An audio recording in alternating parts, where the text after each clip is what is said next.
What if you could conquer stress and restore calm to your life? This is Robert Manni, host of Guys TV, and this week my special guest is author Danny Penman. We're going to talk about mindfulness. It all starts right here, right now on Guys TV. You can also catch me on KCAA Radio in Southern California, Guys Radio, my worldwide podcast, and we're on UK Health Radio all weekend long. Guys TV, Guys Radio, thanks for your support. Okay, Guys Radio, it's the interview portion of our show, and today we're going to talk about mindfulness. We've got a special guest, and I believe he's been on the show before, but I've interviewed over 750 thought leaders, and I think I spoke with Danny before about his book called Mindfulness, Finding Peace in a Frantic World a few years ago, and I'm so glad to have him back. He's got a new book with his writing partner, Mark Williams. And the name of this book is, and I'll show it for the YouTube viewers and Rumble viewers, Deep Mindfulness, The New Way to Rediscover Calm. And we're in kind of a chaotic world, and this is a perfect time to learn how to get into mindfulness and meditation. And we're going to cover all of that today with my special guest, returning to Guys Radio, Danny Penman. Welcome back, Danny. It's good to be back. I remember our interview. Was it 2018? I think it was. Probably, yeah. That's 5 years ago. So it was a few years ago. It was a few years ago. So I'm glad you're well, and I'm glad you're still doing the great work you're doing. You're a meditation teacher, award-winning writer and journalist, and you've just done so much to help people kind of relieve pain, reduce stress, restore well-being, and that's what we're all about here on Guys Radio. And since then, we're now on UK Health Radio 4 times every week, which is the world's largest talk radio station in the world. So you'll be pleased to know that we'll be on there with this interview. So let's get right to it. You've got a new book, and it's called Deeper Mindfulness, The New Way to Rediscover Calm in a Chaotic World. What inspired you to write this book? Because you did write that very seminal book, Mindfulness, Finding Peace in a Frantic World. What about this one? We actually, when we finished our original book, Mindfulness, we thought we won't write another one for no reason, and we couldn't think of anything new to say. But both me and Mark, first up, you can't. The publisher says, "What else you got?" Right? Yeah. Do you know what? The publishers were asking us that for like 10 years, and we were always saying, "No, we've said what we wanted to say," and we discovered we had something new to say. It's as simple as that. And it arose. We just started talking. We were thinking, maybe a podcast series, and we decided that we'd try and work out why mindfulness actually worked, because nobody, if you can believe this, nobody actually knows or knew how it actually worked. And we started looking into it. We realized, as we did the research, that mindfulness and therapies in general tend to work by what's known as a process of decentering. So basically, it allows you to step back from your thoughts and your feelings and emotions. So it kind of enhances wisdom. It gives you a broader perspective. And that's where it's kind of relief. That's why it's so effective. And we thought, wouldn't it be nice if you could actually enhance that process? And it's possible to do that because you can, through mindfulness, you kind of learn to see your thoughts and feelings and emotions as it's like a stream. One thought leads to the next and the next and the next. Same with emotions, same with physical feelings. And we asked a stupid question. We thought, what would happen? Is it possible to go further upstream to the moment before those thoughts and feelings and emotions actually popped into your conscious mind? Now, if you ask stupid questions, sometimes you get really profound answers. And it turns out, yes, you can do this. It is possible to do it. In fact, in the ancient world, there was a group of meditations known as Vedana or feeling tone meditations that allowed you to focus on the moment when the unconscious mind crystallizes into consciousness. Now, through these meditations, you come to learn that, you come to sense, you realize that the mind categorizes or kind of acknowledges really, or categorizes everything very simply and very purely as either pleasant, unpleasant, or neutral. And all of our thoughts and feelings and emotions grow out of that very simple classification. And if you learn to focus on that moment, you suddenly realize that you're pushed and pulled around by these very simple feeling tones, as they're called. And after a while, you can remove their sting, just by sensing them. You come to realize that actually you don't need to be pushed and pulled around. Your thoughts and your feelings and emotions don't have to run away with you. Okay. So you're kind of witnessing then, correct? Is that correct? Yes. Okay. That's a good way of putting it. Yes. Well, let me do this. Let's do this. Let's take like 3 steps back and kind of set the table for our listeners, because some of them meditate and some of them don't here on Guys Radio. And I want to really promote meditation, and I want to promote your work, but I want to do a little level set first. So what is mindfulness itself? What is that? Is that being aware of what's going on? What exactly is mindfulness? Mindfulness is quite simply full conscious awareness of whatever is going on in the present moment, in your mind and your body and all around you. So it's really just full conscious awareness. It's not being trapped in the past or worrying about the future. It's just pure conscious in the present moment awareness. Okay. Now about you, Danny, and Mark, what is your backgrounds to make you kind of experts and thought leaders in this area? Right. First off, Mark is a professor of psychology at Oxford University in the UK. So, one of the world's greatest universities. I came to it through or following a really nasty paragliding accident.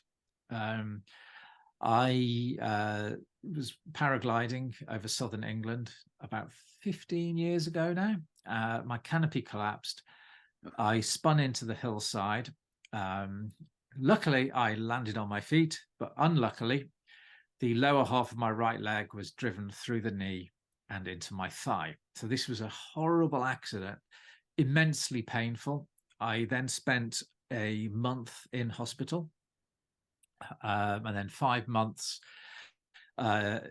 wearing this horrible contraption around my leg called a Taylor spatial frame. I was in, 16 wires and bolts going through one side of the leg, through a fragment of bone and out the other side.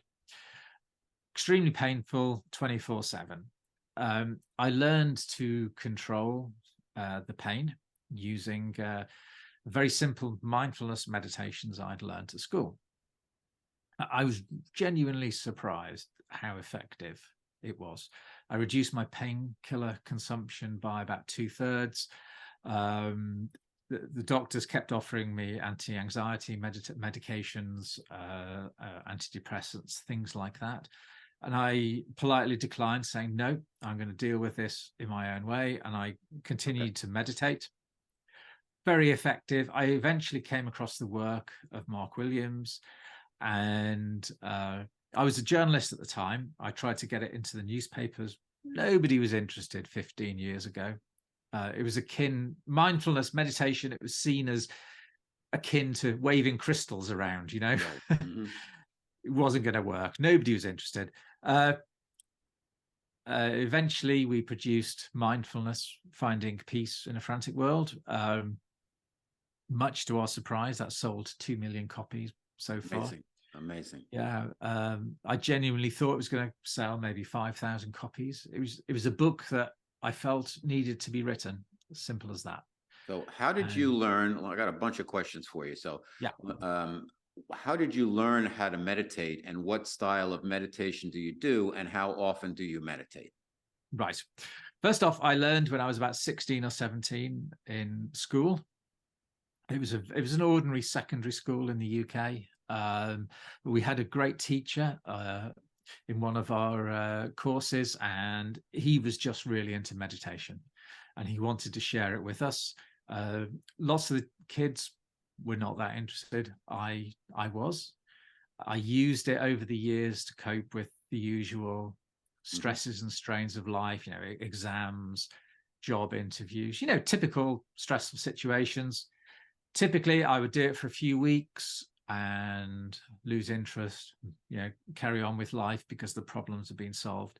It was only after my paragliding accident that, you know, I built it into my daily life. Now, 5 or 6 days a week, I'll meditate for 20 minutes or so. I try to go on retreats every few years, you know, a week-long retreat, but, you know, I've got a young family, so that's not very practical. Right. My core practice is 20 minutes a day. Okay.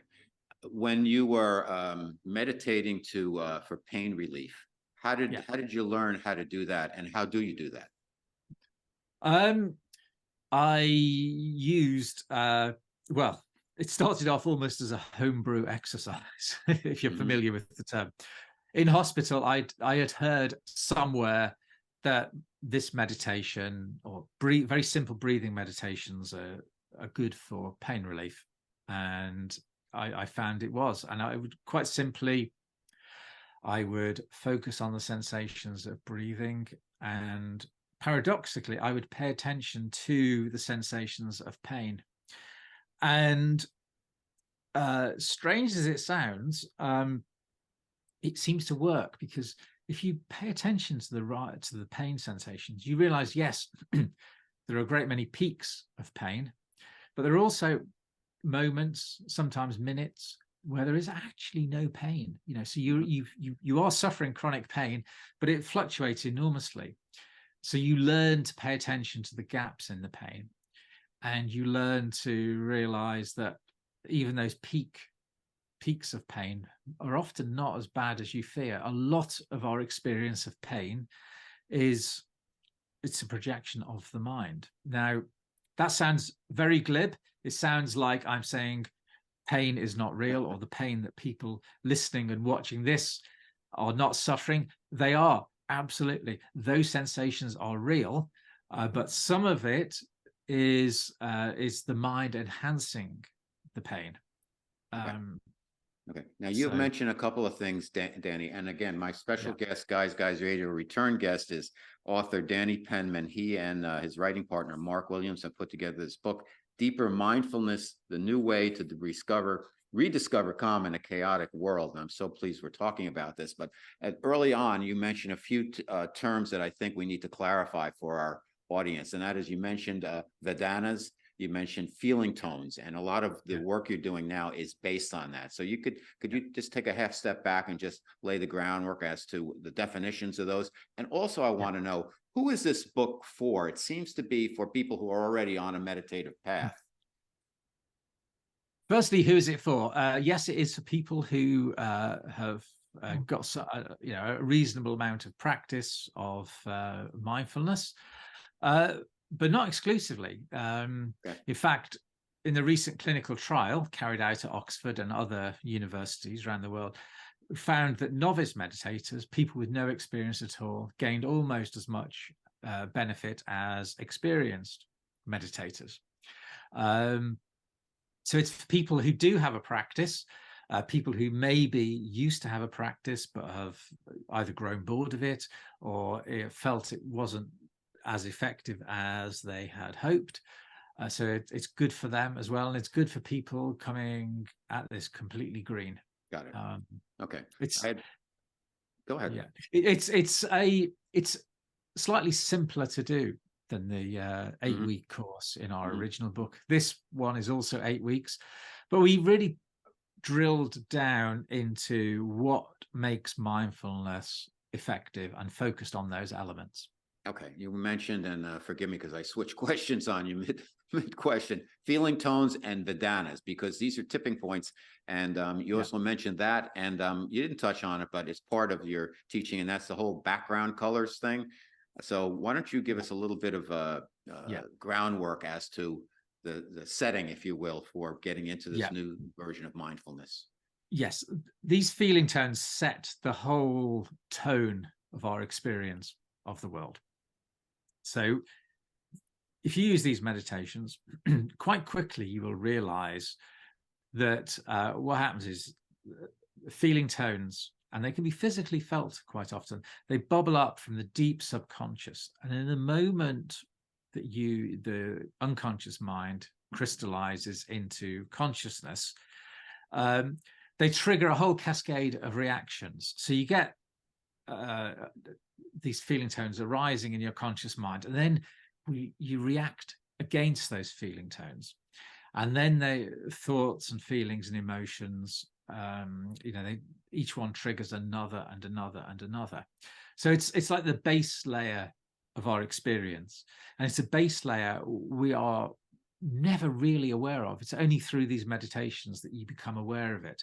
The only thing that we are normally aware of is our thoughts and our feelings and emotions as they appear in our consciousness. But if you just go back a step or half a step, this gives you immense control over your life, and you see how your experience of the world unfolds. So it tinges your whole experience of the world. Okay. So how, for somebody who doesn't meditate, what's a good way of getting started? You say 20 minutes a day. Some people, typically people that I've spoken to, Danny, they like, I can't calm my thoughts. They have the monkey mind thing going on. I always tell them, imagine there's a cloud going by in the sky, and you just see it and you notice it and you let it go by, and eventually the skies kind of clear up, and just see if you can do 5 minutes. What is your suggestion, since you teach people how to get involved in meditation? Because we do live in a chaotic world, and everybody's got a busy mind. Yes, absolutely. The first and most important thing is just to start. And it doesn't matter if that start is 20 seconds, a minute, just begin the process. Everybody, even the most experienced meditators in the world, their minds, they think they're really calm. And then all of a sudden, there's this whole chaotic experience just overwhelms them. And that is a normal part of human experience. It's a normal part of the meditative experience. So it's kind of accept the chaos in a sense. So go to our website, franticworld.com. There are lots of meditations you can download there. Go to the section on deeper mindfulness and just try. And you know what? If you find yourself losing track after a minute, be kind to yourself.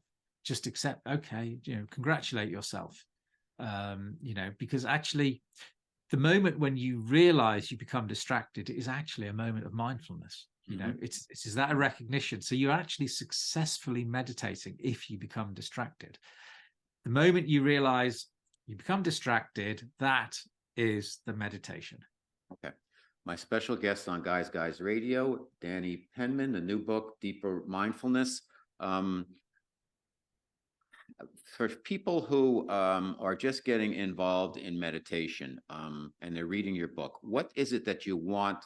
What do you want them to get out of your book? And why is the program, what can they expect at the end of the 8 weeks if they follow your program? Okay. At the end of the 8 weeks, they will have a profoundly different experience of life. And obviously it's up to them whether they take that forward. It's, if anybody who is suffering any form of mental distress, it can be very difficult, to begin. And the most important thing is to take teeny tiny baby steps forward. Do not push yourself too far. Just begin as best you can, and accept that you will, like everybody who starts this journey, fall off the wagon from time to time. So the most important thing is just to start. And if you, as best you can, follow the 8 weeks of the program, you will realize just how much or how capable your mind is of kind of tricking itself in a way. And you will learn to regain a measure of control over your life. Virtually everybody who completes the 8-week course benefits from it. Okay. Fantastic. One of the challenges I think a lot of people also have when they get into a long-term meditative course like yours is, everybody carries a lot of baggage around with them, whether it's into relationships or just every day. And we react, we don't respond, and we're not witnessing, we get in the middle of the fray. How can people start to, I think the big step is, how do we let go of our past? How do we not have our baggage control our day-to-day? Okay, right. Now, this is where it gets very interesting indeed, because an awful lot of our mental distress comes from the way we experience the world, right? In the past, bear with me, hold on to your hats, because this is where we go into the neuroscience, right? Mm-hmm. Most people believed that our experience of the world comes through our senses, right? You look at something, you process that as if it was a video stream, and that's what you're seeing. So you're seeing life as if it's a video, as if it's a film. Likewise with, touch, smells, all those things are kind of objectively real. Turns out it's not the case at all. What happens is we have a mental model of the world in our mind. We think we know what's coming next, and what happens is we have most of our experience of the world is actually conjured up by the mind. The data coming from our senses is only to correct our model of the world. So what we actually experience of the world is what has been created by the mind. Now, that sounds completely crazy. It sounds like the Matrix. Right. I was going to ask you, and there are a few. We're in a simulation, many would say. We are in our minds simulates the world, and that is our experience of the world. The data from our senses just updates the model. And where there is a difference between what we expect to happen and what our senses are telling us, that's when we suddenly wake up. Those are the moments when our model drifts away from reality, that we're actually fully conscious. Those are the moments of mindfulness. Give us an example of that, Danny. Right. You're walking through a park, right? And you have seen that park thousands and thousands of times. You know what it looks like. You know what it feels like as you take each step. You know what the smell of the trees is like. You are running completely on autopilot. Your mind is a fantastic machine for simplifying everything. And that's what it does. You are experiencing the simulation. Now you trip over. That was unexpected. And that is suddenly when you are fully consciously aware of what's going on around you. That may be the only conscious few moments you have that day, because the rest is your simulation of the world. And it's a fantastically efficient process. That's why the mind does it. The mind and the body do everything as efficiently as possible. So we live inside this simulation. Now that's great most of the time. But if your simulation of the world drifts very slowly away from an objective reality, then that's the source of an awful lot of mental distress, because your expectations of the world are going to be different to what the world is like. And those expectations could be far more depressing, far more negative than the reality, as it were. So that is the root of much mental distress and possibly mental ill health as well. And what the meditations in our book do, these are 2,500 years old, don't forget, is essentially update your global model. It brings you back into contact with the real world. It's a very gentle and unfortunately slow process. It will take a number of weeks, but it means that you begin to experience the world, and the world is a truly wonderful place. For most people, they might not have. Imagine you're in New York walking down, I don't know, Fifth Avenue. You may have walked down it 1,000 times before, but you won't have experienced it for years. You know, Mhm. you will not have smelt the car fumes. You will not have smelt the hot dog stands. You will not have looked around you and truly seen everything. You will have been running on autopilot. When you experience it, it becomes magical again. So this is wonderful stuff, because I think most of us go through, we're on autopilot all the time. So part Yes, of, I guess, what you get out of this is you're going to be more immersed, and you're going to be more alive, if you will, instead of just absolutely. following a script. Yes. So how do people, it's an 8-week program. Yeah. How do people get started with this? Right. The first couple of weeks of the course are actually quite similar to any other mindfulness course you might do. It's really a process of kind of reconnecting, regrounding yourself within your body. And in week 3, we start to teach how you sense these feeling tones, these Vedana. And it's a very interesting process. You connect with your body, and then you start to sense, you go upstream of your experience, start to sense these feeling tones. And when you first sense them, you really begin to wonder, like, why have I not noticed this before? Because they're often quite physically powerful. I mean, for example, sense the feeling tones in my neck and my stomach. When you have an experience, a thought pops into your mind, you learn to look inside your body, for example, and just ask yourself, or is it pleasant, unpleasant, or neutral? And in that moment, it's a very, very swift process, the way the mind categorizes this. And you suddenly realize it's like there is this whole layer beneath your conscious experience. Mm-hmm. And that is what's driving your conscious experience. It colors your whole experience of life. So what the goal is to do what with that area, to clear it out, to be more aware of it? What is it that we need to do? Well, the first thing it teaches you is Mhm. how much of your experience is on autopilot.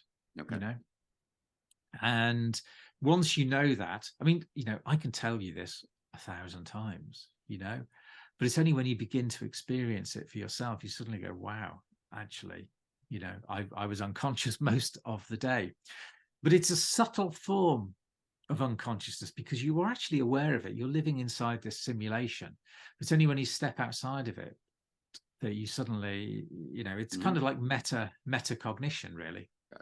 Okay, And Danny Penman, my special guest on Guys Radio, the book Deeper Mindfulness. And one of the things I want to point out, Danny, is there's a lot of QR codes in the book, so you can jump yeah, right into the meditation. So yeah, it really kind of holds your hand. And the reason I'm asking you these kind of basic questions is that for a lot of people, including myself, I meditate, but I don't know what feeling tones are and yeah, what this type of thing. So I think it's important that we lay the groundwork for people to realize absolutely. where they are, that they don't realize that place they are in, but they don't realize that where they could go to make their Yeah, lives better. Now, yeah, everybody talks about manifestation. And, from what I have learned, if you can raise your consciousness and your frequency to a high enough level where fear cannot exist, if you will, kind of an yeah, upper room, yeah, then anything can happen, and you're more in touch with divinity, if you will. yeah, To me, meditation is similar in a lot of ways to that, where you can get to a place where you can make things happen, not by driving them or forcing them, but by allowing things to be there within your purview. Help me out yeah. with this, Danny, because I think we're talking the same language here. Yeah, we are. This does take your mind to a different level. It most definitely does. It teaches you how your mind ties itself in Mm-hmm. knots. And we Exactly. all do it. It is a constant process, unfortunately, of reawakening yourself, because the mind wants to function as efficiently as possible. So as soon as you awaken after these meditations, you suddenly realize how beautiful and wonderful the world actually is. You'll build that process into your simulation. Your brain will rewire itself. And so the next day you have to go through the whole process again. Otherwise, you constantly, the mind just pulls you in. Mhm. So It what's the wants to best? function. Go ahead. Yeah. I'm sorry, I interrupted. Yeah. Go ahead. The mind does this for really simple evolutionary reasons. It wants to be as efficient as possible, which is why evolution gave us these wonderful minds that live inside this simulation, because it's really efficient, and so you have to constantly learn to step outside it, which is why it's important every day to constantly check in with yourself, constantly check in with your feeling tones as you experience things. Now, is And this? then, yeah, Go ahead. you'll Go be a ahead. lot freer in your daily life. Okay. Sorry. So, is this program significantly different than the program from your other book? And Yes, can it you is. do this program without having done that program? You can do it without having done the previous program. It is significantly but subtly different, if you see what I mean. Implicit in all mindfulness courses is Vedana. You don't consciously learn about it. You don't consciously put it into practice, but you learn to see the appearance of your thoughts and your feelings and emotions. You learn to decenter from those. And that is how mindfulness gains its power. What the new program does is it takes you a couple of steps upstream. So you see the process that immediately precedes your thoughts and your feelings and emotions. So it's going upstream, and it's probably going as far upstream to your core consciousness as is possible to go. Now, you So it mentioned. enhances the previous program. Got it. Got it. Now, you mentioned that these teachings are really thousands of years old. Where do they Yeah. come from, and who were participating, and who developed these? Okay. They were part of the original Buddhist teachings. They're not religious at all, actually, because Buddhism, like all religions, they have philosophy as well as religion. They're not asking you to believe in a deity or any kind of paranormal activity, anything like that. These are practices that people can use to enhance their day-to-day life. They are implicit in mindfulness, but like mindfulness itself, they just were almost forgotten. They were part of actually all philosophical and religious traditions. The Stoics of ancient Greece, for example, practiced a form of mindfulness. Christians did, Buddhists did, I'm sure Jews did as well, but they just became sidelined. And as the modern world developed, we became more mechanistic, and they became even more sidelined. And it's only in recent decades that they've been rediscovered. Now, for yourself, you've been through the process of your first course and now this course. What has changed in your life? Mostly,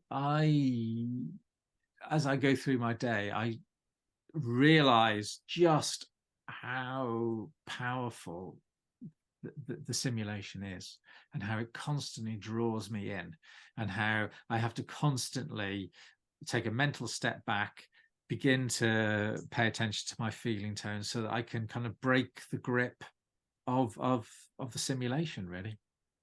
It must be it gets frustrating if you're anybody who's on a spiritual path and they think falsely think sometimes, oh, I'm like here on the path and they're only over there, and I can't believe they don't get it. They don't realize that everybody's going to get the same place when they're ready to get to the same place. So you're not ahead of anybody. How do you but on the other hand, you start to migrate more towards and attract more people, like-minded people who feel the same way, and you find that you may not have as much in common with some of your old buddies, even though you love them just the same. But if you want to talk about the football game, okay, but they don't want to talk about mindfulness. How do you manage that in your day-to-day life? Where do you find you have a whole new circle of people that you're with? How do you, the fact that you are very advanced in this area, and most of the people you deal with, I'm sure, in a regular 3D basis are not. Is it frustrating? Do you feel like I'm from another planet? Or is it something like, hey, I can be a leader here and really help people? Or a combination of the three? Well, do you know what? First of all, everybody is a beginner in this. It doesn't matter how advanced other people might make you feel. You still feel the The same frustrations when you realize your mind has wandered yet again. You constantly criticize yourself, even though you know it's wrong, for again your concentration breaking. So everybody shares that. I actually have more warmth and understanding for people I've known all of my life who have no interest in this at all. You know, everybody is on their own path. Right. That sounds so glib. It sounds so new agey, but actually they are, you know. That's true. So what, from doing your practice, what is the biggest misconception that most people have about life?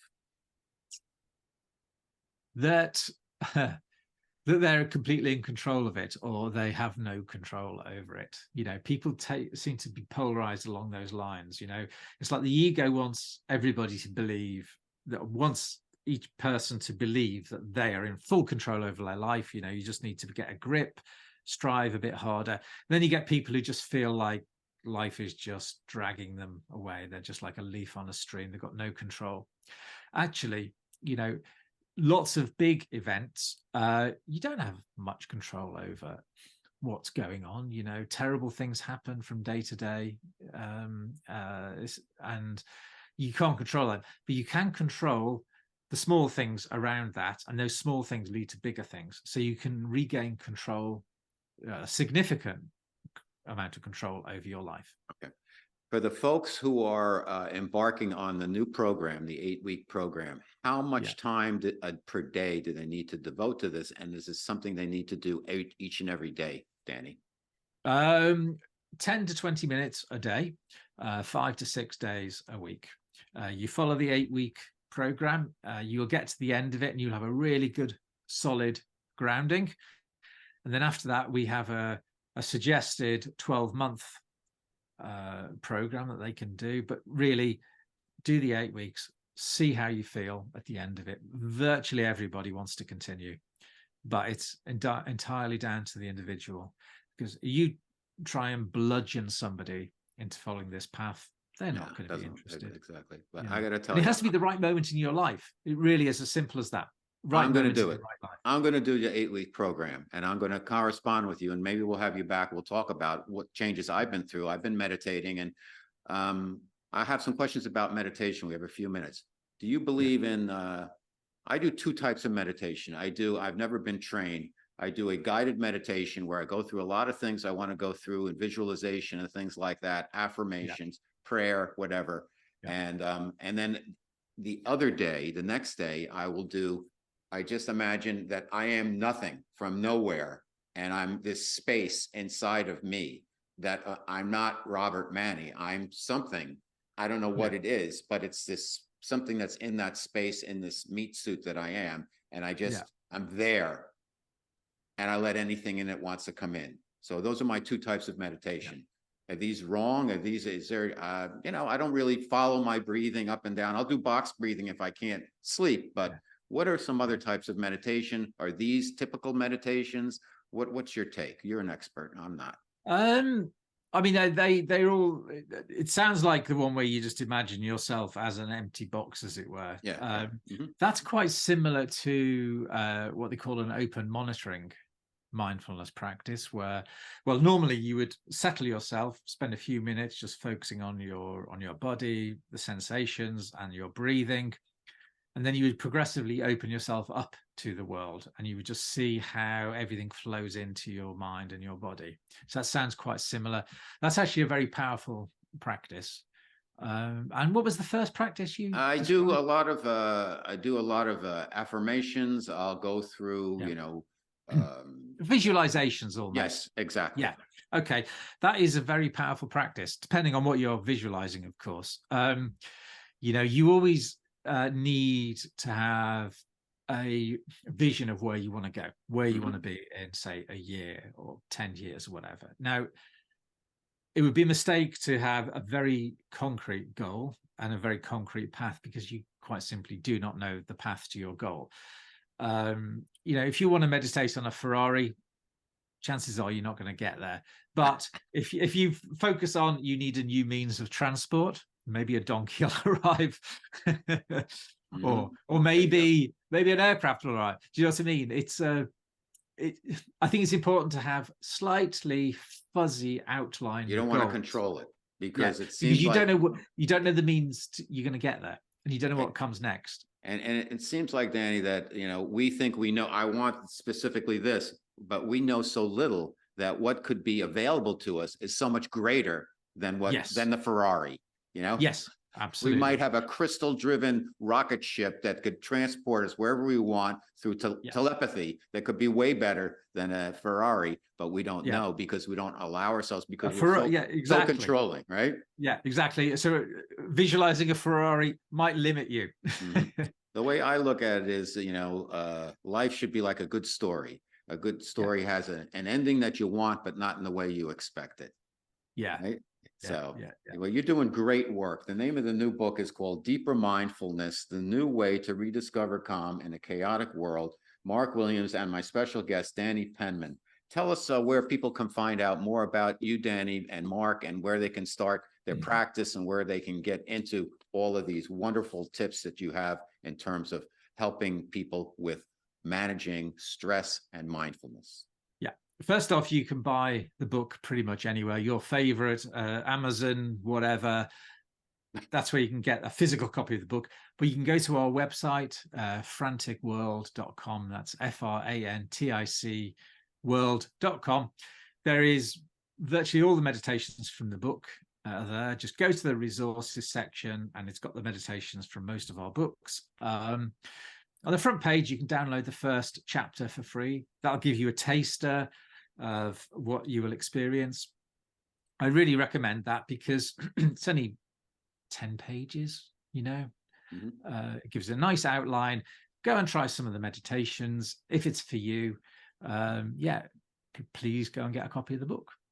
Fantastic. Well, you're doing great work. I want to thank you for coming back on Guys Radio and putting up with my questions. I just want to really break it down to make it simple for people who are either have not started meditating but want to, or are on a path and they want to take it to the next level, because I think they can make tremendous advances by deploying your program.